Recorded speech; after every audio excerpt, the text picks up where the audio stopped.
Hello everyone, मैं निधि सिंह स्वागत करती हूँ हमारे यूट्यूब चैनल गुरुचेला स्टडी पर। तो आइए देखते हैं आज का टॉपिक क्या है। आज का टॉपिक है अधिगम।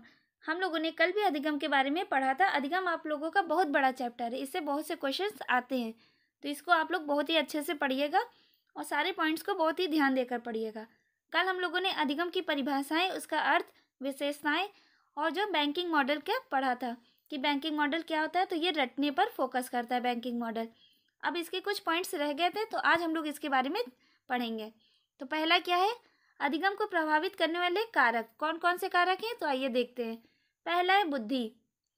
तीव्र बुद्धि वाले बालक सीखी गई विषय वस्तु को लंबे समय तक याद रखते हैं, और जो मंद बुद्धि वाले बालक होते हैं उससे शीघ्र भूल जाते हैं। अगर तीव्र बुद्धि वाला बालक है, अच्छी बुद्धि है उसकी, तो चीज़ों को लंबे टाइम तक याद रखेगा। अगर कोई मंद बुद्धि वाला बालक है, कोई डिसीज़ है, उसकी कोई बीमारी है, तो चीज़ों को भूल जाएगा और जल्दी नहीं याद कर पाएगा कोई भी चीज़। फिर आता है स्वास्थ्य एवं उम्र। इसमें स्वार्ज ने बताया है कि समान स्वास्थ्य वाले विद्यार्थी रोगी विद्यार्थियों की तुलना में शीघ्रता से सीखते हैं। मतलब कोई बालक जो रोगी है, तो समान बालक से देरी में सीखेगा। समान बालक जो है वो जल्दी सीख जाएगा चीज़ों को, रोगी बालक को टाइम लगेगा। फिर गिलफोर्ड ने क्या बताया है, तो गिलफोर्ड बताते हैं कि शैशवावस्था से बाल्यावस्था, बाल्यावस्था से किशोरावस्था तक सीखने की गति में क्रमशः तेजी आती है। तो इन्होंने अवस्थाओं में क्रमशः तेजी बताई है कि जैसे जैसे हमारी अवस्थाएं बढ़ती जाती हैं, वैसे वैसे सीखने की गति में तेजी आती जाती है। ये गिलफोर्ड का कहना है। फिर आती है अभिक्षमता। तो अभिक्षमता क्या होती है, अभिक्षमता एक जन्मजात होती है। इसको याद रखिएगा, जन्मजात प्रतिभा होती है, ये अर्जित नहीं की जाती है। ये क्वेश्चन आप लोगों में पूछ लिया जाता है कि अभिक्षमता कैसी है, तो ये जन्मजात होती है। हर व्यक्ति में अलग अलग प्रकार की क्षमताएं होती हैं, जैसे कायाकल्प, यांत्रिक, संगीता, दार्शनिक, वैज्ञानिक इत्यादि। हर क्षेत्र की जो है क्षमताएं होती है। फिर इन्हीं क्षमताओं को जो है प्रशिक्षण देकर उनके कौशलों का विकास किया जाता है। फिर आता है सीखने की तत्परता। तो थॉर्नडाइक बताते हैं कि हमें किसी भी कार्य को सीखने की तत्परता है, मतलब किसी कार्य को सीखने के लिए तत्पर होना चाहिए, तब हम उसे जल्दी सीख लेंगे। कोई बालक अगर तैयार है, उसे सीखना चाहता है, तो वह चीज़ों को जल्दी सीख लेगा। अगर उसका मन ही नहीं है, पढ़ने में मन ही नहीं लग रहा है, तो आप उसको ज़बरदस्ती नहीं पढ़ा सकते, न सिखा सकते। जब बालक खुद से तैयार होगा तो अब वो जल्दी सीख जाएगा। फिर आता है अभिवृत्ति तथा प्रवृत्ति। इसमें क्या बताया गया है, बौद्धिक स्तर के पश्चात सर्वाधिक महत्वपूर्ण कारक है अधिगम की अभिवृत्ति, जिसके द्वारा वह अधिगम कार्य को सीखता है। मतलब इसमें आदत या मनोभाव, मतलब बालक इसमें जितनी ही सक्रिय अभिवृत्ति होगी उतनी ही जल्दी इसमें बालक सीखेगा। अगर अभिवृत्ति जितनी निष्क्रिय होगी तो बालक सीखने में देरी लगाएगा। फिर आता है परिणाम तथा प्रगति का ज्ञान। इसमें क्या बताया गया है, परिणाम का ज्ञान भी सीखने की गति को आगे बढ़ाता है। आपका रिजल्ट मतलब आपको आगे बढ़ाता है। अगर आपका रिजल्ट अच्छा आया होगा तब तो ठीक है, अगर आपका रिजल्ट ख़राब आया होगा तो उसमें जो भी कमी बेसिस होगी आप उसके अकॉर्डिंग और मेहनत करेंगे और पढ़ाई करेंगे, तो यही सीखने की गति को आगे बढ़ाता है। फिर आता है सीखने की विधियाँ। तो सीखने की कई विधि होती है, लेकिन शोध अध्ययन बताते हैं कि यदि विद्यार्थी रटने के स्थान पर समझ कर सीखता है तो वह जल्दी सीखता है। अगर विद्यार्थी को रटने की जगह उसे समझ कर पढ़ाया जाए तो चीज़ों को लंबे समय तक याद रख सकता है। अगर आप रट कर याद करेंगे तो चीज़ों को जल्दी भूल जाएंगे। फिर आता है अध्यापक की संप्रेषण योग्यता। इसमें गोल्डीबैक तथा कैम्पबेल ने क्या कहा है, तो अध्यापक को व्यावसायिक संप्रेषण करता कहा है। विद्यार्थियों का सीखना इस बात पर निर्भर करता है कि अध्यापक में संप्रेषण की कितनी योग्यता है। मतलब बालक को समझ में वो चीज़ आ रही है कि नहीं आ रही है जो अध्यापक पढ़ा रहे हैं, अध्यापक का जो है संप्रेषण प्रभावी है कि नहीं है, ये देखा जाता है। इसमें जो चीज़ें अध्यापक पढ़ाएं वो बालक को समझ में आनी चाहिए, ये बताता है अध्यापक की संप्रेषण योग्यता में। फिर आता है अध्यापक का विषय पर अधिकार। मतलब अध्यापक को विषय की नॉलेज होनी चाहिए, जो चीज़ वो पढ़ाने जा रहा है उस सब्जेक्ट पर उसका कमांड होना चाहिए। उसको जो है बीच बीच में नई नई बुकें और इंटरनेट के द्वारा नई नई जानकारी उस विषय के बारे में लेनी चाहिए, तब जो है बच्चे को पढ़ाना चाहिए। तो इसमें क्या लिखा है, हम ऐसे कई अध्यापक के संपर्क में आते हैं जिन्हें पढ़ाई गई विषय वस्तु का खुद ही मालूम नहीं होता है। जैसे उन्हें खुद ही नहीं मालूम है, वो पढ़ाने चले आते हैं। फिर आता है अधिगम का स्थानांतरण। इसमें स्थानांतरण का अर्थ ही होता है एक स्थान से दूसरे स्थान पर ले जाना। तो इसमें क्या कहा गया है, एक विषय का सीखना दूसरे विषय में सीखने में कभी सहायक तो कभी बाधक होता है। इसे ही जो है अधिगम का स्थानांतरण करते हैं। तो ये जो है पॉजिटिव निगेटिव हर तरह से होता है अधिगम का स्थानांतरण। फिर सोरेनसन क्या बताते हैं, तो इन्होंने बताया अधिगम स्थानांतरण के द्वारा व्यक्ति उस सीमा तक पहुंचता है जब तक एक परिस्थिति से प्राप्त योग्यताएं दूसरी में सहायता देती है। ये सोरेनसन का कहना है। फिर पीटरसन ने क्या कहा है, पीटरसन बताते हैं कि अधिगम स्थानांतरण से अभिप्राय किसी विचार का नए क्षेत्र में विनियोग है। ये दोनों डेफिनेशन पढ़ लीजिएगा, पूछ सकते हैं एग्जाम में।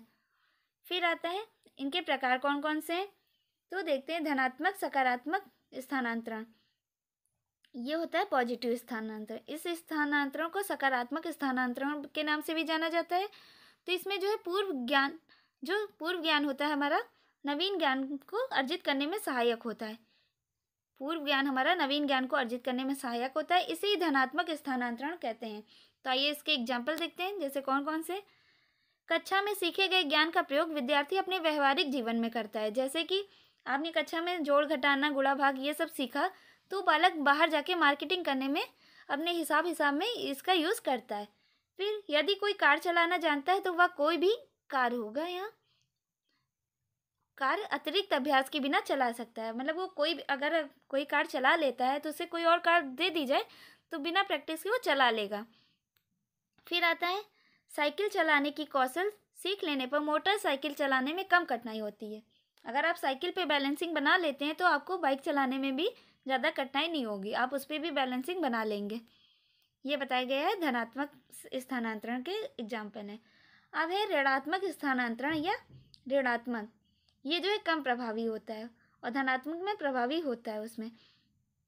फिर इसमें क्या बताते हैं, ऋणात्मक स्थानांतरण को निषेधात्मक स्थानांतरण भी कहते हैं। जब पूर्व अर्जित ज्ञान नवीन ज्ञान में बाधक पैदा करे तब उसे ऋणात्मक स्थानांतरण कहते हैं। जैसे आइए इसके एग्जाम्पल देखते हैं कौन कौन से हैं। तो फर्स्ट है अंग्रेजी कीबोर्ड पर अंग्रेजी टाइपिंग सीखने के बाद उसी पर हिंदी टाइपिंग सीखना। अंग्रेजी कीबोर्ड पर आप अंग्रेजी टाइपिंग तो जल्दी सीख लेंगे, लेकिन जो उसी पे हिंदी टाइपिंग करना आपके लिए बाधक रहेगा। फिर टाइप मशीन पर उंगली चलाने का अभ्यास लैपटॉप पर टाइप चलाने में बाधा पैदा करता है। टाइप मशीन पर उंगली चलाने की प्रैक्टिस अलग होती है, लैपटॉप पे आप जो अगर करेंगे टाइपिंग तो उसमें आपको बाधा पैदा करेगा। और भी एग्जाम्पल जान लेते हैं, जैसे भारत में गाड़ियों में स्टीयरिंग दाहिनी ओर होती है, अगर आप विदेशों में चलाएंगे तो उसमें बाईं ओर दी होती है, ये भी बाधक के रूप में होती है। फिर आता है शून्य स्थानांतरण, इसमें क्या होता है, तो इसमें कोई प्रभाव नहीं दिखाई। इस स्थानांतरण को स्थानांतरण की अनुपस्थिति के नाम से भी जानते हैं। जब किसी कार्य को करने की योग्यता तथा ज्ञान का अन्य कार्यों में करने की योग्यता पर कोई प्रभाव नहीं पड़ता है तो इसे शून्य स्थानांतरण कहते हैं। तो आइए देखते हैं इसके एग्जाम्पल क्या है। तो टंकण सीखना गणित सीखने में कोई सहायता या बाधा उत्पन्न नहीं करेगा, मतलब दोनों बात अलग अलग हो गई, इसमें टंकण सीखना अलग और गणित सीखना अलग हो गया। फिर सेकंड क्या है, हिंदी भाषा सीखना भूगोल सीखने में कोई बाधा या कोई सहायता या बाधा उत्पन्न नहीं करेगा। हिंदी भाषा में आप अलग सीखते हैं, जैसे स्वर व्यंजन ये सब अलग हो गया। भूगोल में आप नदी पर्वत पठार ये सब पढ़ते, तो दोनों सब्जेक्ट अलग अलग हैं, कोई भी कॉमन नहीं है कि में। फिर आता है पार्श्विक अधिगम, इसमें क्या बताया गया है, इसमें जो है जीवन के कुछ घटनाओं के कारण जब मनुष्य शरीर के एक ही अंग का प्रयोग करता है पार्श्विक में, इसे एक पक्षीय स्थानांतरण भी कहते हैं। तो इसके एग्जाम्पल आइए देखते हैं। क्या, एक बालक को दाएं हाथ से लिखना सिखाया जाए तो वह दाएं हाथ से ही लिखे, एक ही हाथ से उसको सिखाया गया तो वो एक ही हाथ से जानता है लिखना। फिर क्या है, दैनिक कार्य में प्रयुक्त होने वाले दोनों हाथों में से किसी एक हाथ में चोट आदि लग जाने पर उसे उस हाथ का पूरा कार्य दूसरे हाथ से करना, मतलब एक ही हाथ से वो पूरा काम कर रहा है चोट लगने पर। द्विपार्श्विक अधिगम, इसमें क्या होता है, तो इसमें शरीर के दोनों भागों का यूज होता है, इसे जो है द्विपक्षीय स्थानांतरण भी कहते हैं। इस स्थानांतरण में शरीर के एक भाग को दिए गए प्रशिक्षण का स्थानांतरण दूसरे भाग में हो जाता है। जैसे एग्जाम्पल क्या है, एक बालक को दाएं हाथ से लिखना सिखाया जाए और वह बाएं हाथ से भी लिखे, तो इसी स्थानांतरण को कहते हैं द्विपार्श्विक अधिगम स्थानांतरण, इसे कहते हैं।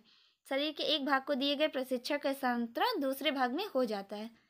फिर आता है क्षैतिज स्थानांतरण, इसमें जब किसी परिस्थिति में अर्जित ज्ञान अनुभव प्रशिक्षण का प्रयोग उसी प्रकार के परिस्थितियों में किया जाता है। जैसे आप पूर्व में कोई अर्जित ज्ञान अनुभव प्रशिक्षण कोई अर्जित किए होते हैं, उसे सेम आने वाली परिस्थिति में आप इसका यूज़ करेंगे तो इसे कहते हैं क्षैतिज स्थानांतरण।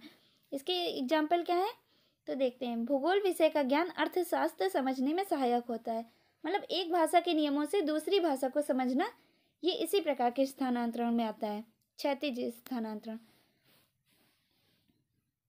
फिर आता है लंबात्मक ऊर्ध्व स्थानांतर वर्टिकल ट्रांसफर। इसमें क्या होता है, कुछ विषयों में प्रकरण एक के पश्चात एक श्रेणीबद्ध होते हैं, मतलब 1 बाय 1 हम चीज़ों को सीखते जाते हैं। तो इसकी एग्जाम्पल क्या है, तो ये देखते हैं। विद्यार्थी को पहले अंक सिखाना, फिर जोड़ सिखाना, फिर गुणा।